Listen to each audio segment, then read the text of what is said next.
J'ai la flemme de faire les courses. J'ai la flemme de laver la vaisselle. J'ai même la flemme de sortir et de faire cette vidéo. Bonjour à tous, c'est Katia, j'espère que vous allez bien. Et s'il y a bien un mot que je déteste, c'est celui de flemme.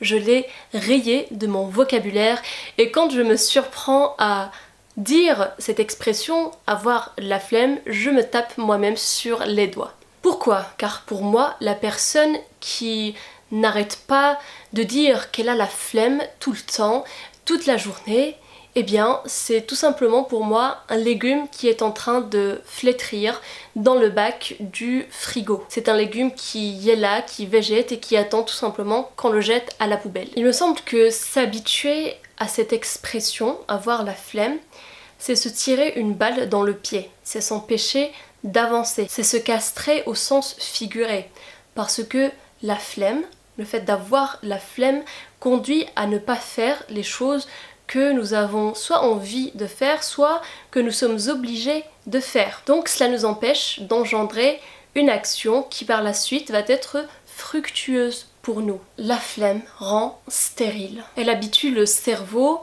à une certaine mollesse, à un certain endormissement, au lieu que le passage à l'action le stimule et que les défis le rendent encore plus vivant et surtout plus vivace. Que ce soit le cerveau, l'esprit, l'âme, le corps, tout ce beau monde a besoin de mouvement, tout ce beau monde a besoin de gymnastique. C'est soit le mouvement, soit la mort.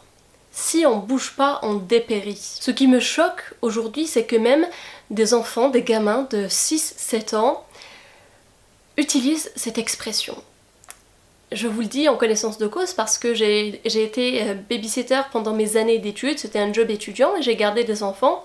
Figurez-vous que même des enfants de 4 ans, 5 ans, 6 ans, 7 ans disent avoir la flemme. Je trouve ça extrêmement choquant car un enfant qui doit jouer dans le jardin, qui doit sortir, qui doit faire des mouvements, qui doit crier, qui doit hurler, un enfant qui est plein de vie, plein d'énergie, me dit qu'il a la flemme.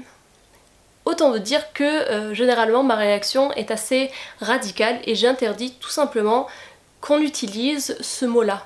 Et que ce soit moi, mon entourage ou même les enfants que j'ai pu garder, eh bien ils sont plus énergiques, ils ont plus de volonté et ils font plus ce qu'on leur dit. Et justement, ces enfants-là, ils n'inventent pas cette expression-là de leur tête, ils ne le disent pas comme ça spontanément, ils nous copient. Nous, les adultes. Et cela est inadmissible. Et je fais bien la différence entre le repos et la flemme. Parfois, on a envie de se reposer, on n'a pas envie de faire autre chose, on a une liste de choses à faire dans la tête, des actions à faire, mais notre corps nous quémande, il demande que nous puissions nous reposer. À ce moment-là, bien évidemment qu'il faut écouter son corps. Et même parfois intérieurement, on sait qu'on doit faire quelque chose, mais on n'a pas envie de faire quelque chose. Déjà qu'intérieurement, on le sent qu'on a envie de ne pas faire quelque chose, mais pour moi, il n'y a pas besoin d'en rajouter une couche en disant haut et fort qu'on a la flemme de faire cette chose, mais qu'on traîne des pieds quand même, qu'on va faire cette chose-là.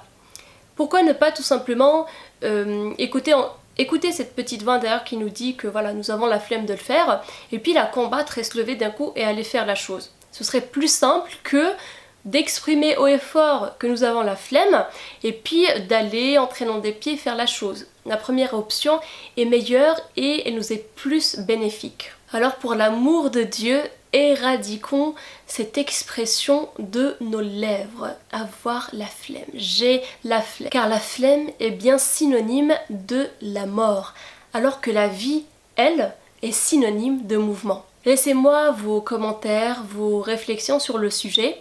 Partagez la vidéo pour que les gens que ça intéresse puissent nous rejoindre. Aimez-la pour donner plus de visibilité à cette petite chaîne. Et je vous dis à samedi pour une nouvelle vidéo. Prenez bien soin de vous.